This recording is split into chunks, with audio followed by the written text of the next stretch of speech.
In this video, students, we are going to talk about female reproductive system of humans. It consists of following parts: a pair of ovaries, which you can see here, then a pair of oviducts, uterus, vagina, external genitalia, which are called as vulva, pair of vestibular glands, and pair of mammary glands. Now, here we can see the oviducts, then this is the uterus, vagina, and cervix. These are the parts of female reproductive system. Let us start from ovary. It is the primary female sex organ which is responsible for production of egg or ovum and female reproductive hormones. Shape and structure: solid oval almond shaped organ. Size is 3 centimeter in length, 1.5 in breadth, and 1 centimeter in thickness. Location is upper lateral part of the pelvis near the kidneys. Each kidney is held in position by ligaments by attaching it to the uterus and abdominal wall. Now, here the small diagram of female reproductive system is shown. Now, here I am going to point out where exactly the ligaments are present. Here these ligaments are present which are holding the ovary in position, and it is attaching the ovary to the uterine and abdominal wall. Largest of the broad ligament is formed by fold of peritoneum. Peritoneum is thin membranous sheath-like structure which is covering the organs. It holds the ovary, oviduct, and uterus to the dorsal body wall. So it's not suspended in abdominal cavity. It is held very well in position by the fold of peritoneum and ligaments. The ovarian ligaments attach ovary to uterus. Now see here, ovary is not only held by the peritoneum, but it is also attached by a ligament to the uterus. Ovary produces 5 hormones: estrogen, progesterone, relaxin, activin, and inhibin. Structure and development of ovary. Now, ovary has two parts. Central part is called as medulla and outer part is called as cortex. Here you will see centrally the medulla is present, which has number of blood capillaries, nerves, etc., and outer part is called as cortex, where you can see the development of follicles. So central medulla and outer cortex. Medulla has the stroma or loose connective tissue having blood vessels, lymph vessels, and nerve fibers. Cortex is covered externally by a layer of germinal epithelium.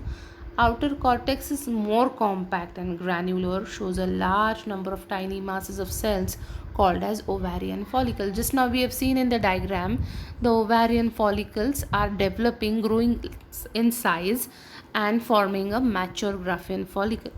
Collectively formed from the immature ova originating from cells of the dorsal endoderm of yolk sac. This is all the embryogenesis of the ovarian follicles. The cells migrate to the gonadal ridge during embryonic development, divide mitotically, and these are called as now the oogonia, from which when they enter into meiosis, the female gametes are going to be formed. As the oogonia continue to grow in size, they are surrounded by layer of granulosa cells forming the rudiments of ovarian follicles. Process of oogenesis starts much before the birth of female baby. By the end of 12 weeks, the ovary is fully formed with more than 2 million primordial follicles in it. The cells of germinal epithelium give rise to group of oogonia projecting into cortex, forming cords called as egg tubes of Pfeffer. Each cord at its end has round mass of oogonial cells called as egg nest, from which the primordial ovarian follicles develop. This is all during embryogenesis. Each primordial follicle has at its center primary oocyte, which is diploid, surrounded by a single layer of flat follicular cells.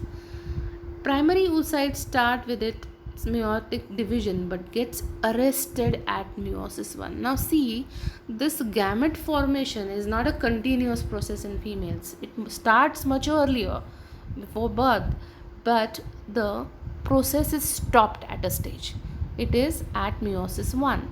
Of the 2 million primordial follicles embedded in fetal ovary, only about 1 million remain at the time of birth and only 40,000 at the time of puberty. Now, see how wasteful the gametogenesis is in females. Before birth, there are 2 million primordial follicles. At the time of birth, they are reduced to only 1 million, and when the female attains puberty or sexual maturity, only 40,000 primordial follicles are there in the ovary. This is called as atresia, large-scale destruction of primordial follicles during growth. The development of primordial follicles into mature Graafian follicle restarts with onset of puberty. So, oogenesis is started much before birth, stopped at meiosis 1, but now this process is going to start at the time of puberty, and from primordial follicles the mature Graafian follicle formation will start at the puberty, which is at I think the age of 13. Development. During each menstrual cycle, only one primordial follicle starts growing to form Graafian follicle. In each cycle, alternately, one of the two ovaries produces Graafian follicle, mature, big-sized follicle. The first menstrual cycle or menarche begins normally at about 13 years. Menopause, stopping of the cycle, happens at the age of 45 to 55 years. Now, what is reproductive age? It is the period in between the onset of puberty or onset of the cycle, reproductive cycle, and its end, that is menarche and menopause. It is approximately 32 years. In this time, female produces maximum about 460 eggs. So, if there are 40,000 primordial follicles, only 416 eggs are produced. Matured eggs are produced by the female during her reproductive age.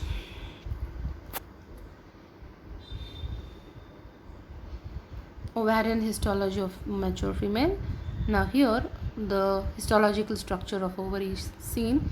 You all can see the primordial follicles, growing follicles, and finally the mature Graafian follicle.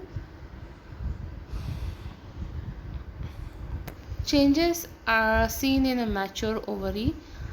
These are seen primarily in the cortex. This outer cortical region shows the follicular cells and the development of the oocyte. Then changes in ovary are cyclic, occurring during each menstrual cycle, involves maturation of primordial follicle into primary, secondary and Graafian follicle.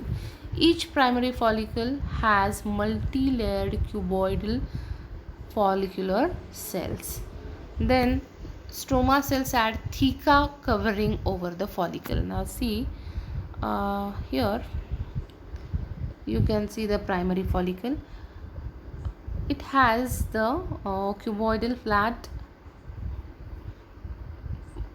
follicular cells surrounding, and there is a layer called as theca, which is given by the stroma of the ovary.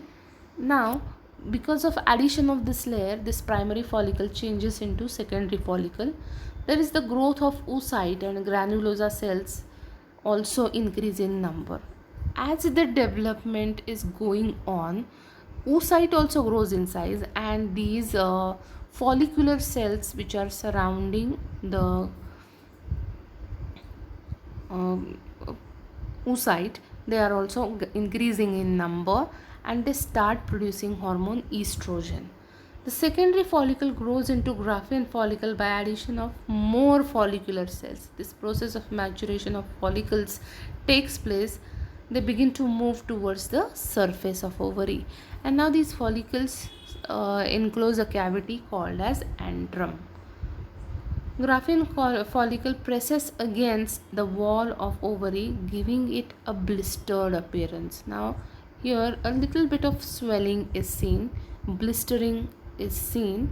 Now, this follicle is ready to rupture and give out the egg, and this is called as ovulation. And this remaining part is converted into a scar-like tissue called as corpus luteum. If fertilization does not take place, the corpus luteum degenerates into a white scar tissue called as corpus albicans. Now this is a scar tissue called as corpus albicans. Then structure of Graafian follicle. It is a mature ovarian follicle. The secondary oocyte is not in the center, it is eccentric or towards one side, and non-cellular zona pellucida layer is present, secreted by white line layer of oocyte. Then outermost protective fibrous covering is called as theca externa. Inner to theca externa is theca interna, produces hormone estrogen. Inner to theca interna, follicular cells from membrana granulosa, and membrana granulosa cells differentiate into discus proligerus and corona radiata cells. Now here you can see the corona radiata cells, and here are the membrana granulosa cells. So there are different layers of these cells. Cumulus oophorus is the term used for oocyte surrounding the granulosa, surrounded by the granulosa cells. This is the cumulus oophorus, and here you can see the fluid filled cavity or antrum between oocyte and membrana granulosa. It is filled with a liquid called as liquor folliculi. Then parts of female reproductive system, we are going to continue. Oviduct or fallopian tube. Let's see here. It is a pair of muscular ducts lying horizontally over the peritoneal cavity. Proximal part of tube lies close to ovary. Distally it opens into uterus. Now here proximal means anterior part is near ovary and posterior part is near to the uterus. Each tube is 10 to 12 centimeter in length, internally lined by ciliated epithelium. Can be divided into three regions: infundibulum, ampulla and isthmus. Infundibulum is funnel-like structure. Proximal means anterior. Just show you.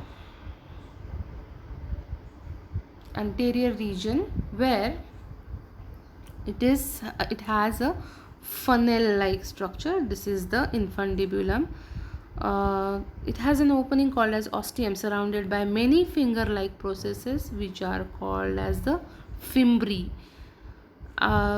Of this, at least one is long and connected to ovary. Cilia and movement of fimbriae help in driving the ovulated egg. Now ovary will release the egg, and this ovulated egg will be taken up by the fimbriae, and it will pass through oviduct and go to the go inside for fertilization. Ampulla is the middle part, long and straight. Fertilization of ovum takes place here, and then after fertilization the zygote travels towards the uterus. Isthmus or cornua is the distal narrow part opening into uterus. Uterus is commonly called as womb, hollow muscular pear-shaped organ. Here it can be seen. Located above and behind urinary bladder, 7.5 centimeter long, 5 centimeter broad, 2.5 centimeter thick. It has three regions: fundus, body and cervix. Upper dome shaped part here is the fundus, then body, broader part which gradually tapers or becomes narrow downwards, and cervix is the narrow neck about 2.5 centimeter in length, extends into vagina. It has two openings, internal os towards the body and external os towards the vagina. Internally, the uterine wall can be distinguished into three layers. Outermost is, which are shown here, outermost is perimetrium. Inner to perimetrium is muscular myometrium, and then which has smooth muscles and it causes vigorous contractions, causing labor during childbirth. The innermost layer is called as endometrium or mucosal membrane, which is made up of stratified epithelium. Thickness of this layer regularly undergoes changes during menstrual cycle because it prepares itself for the implantation of embryo, richly supplied with blood vessels and uterine glands. Vagina is a female copulatory organ, 7 to 9 centimeter in length, lies between cervix and the vestibule. Vaginal wall has inner mucosal lining and middle muscular layer and outer adventitia layer. Now here the vagina can be seen. Then mucosal epithelium is stratified and non-keratinized. It stores glycogen. It has no glands, but cervical secretion of mucus is received in vagina. Opening of vagina into vestibule is called as vaginal orifice, covered partially by a fold of mucous membrane called as hymen. It acts as passage for menstrual flow as well as birth canal during parturition or childbirth. External genitalia they are collectively called as vulva, coverings or wrappings, or pudendum. These are following parts: vestibule, labia minora, clitoris, labia majora, and mons pubis. These are helpful, and there are accessory glands or vestibular glands which are called as Bartholin's glands also. These all help in the copulation and receiving the male gametes during the copulation.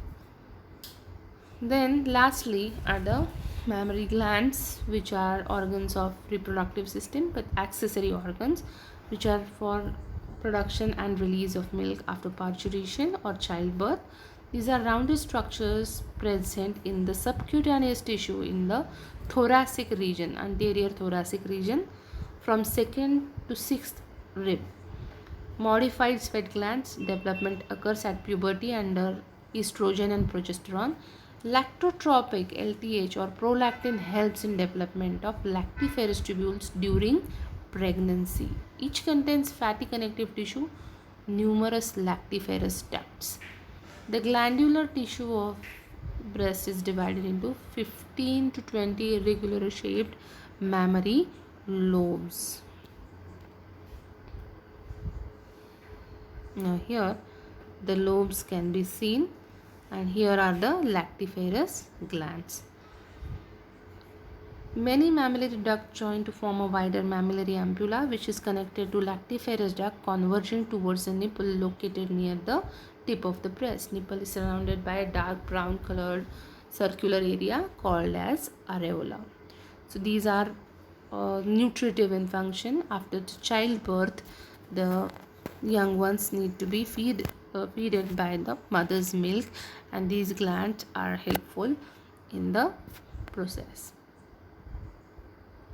With this we complete the female reproductive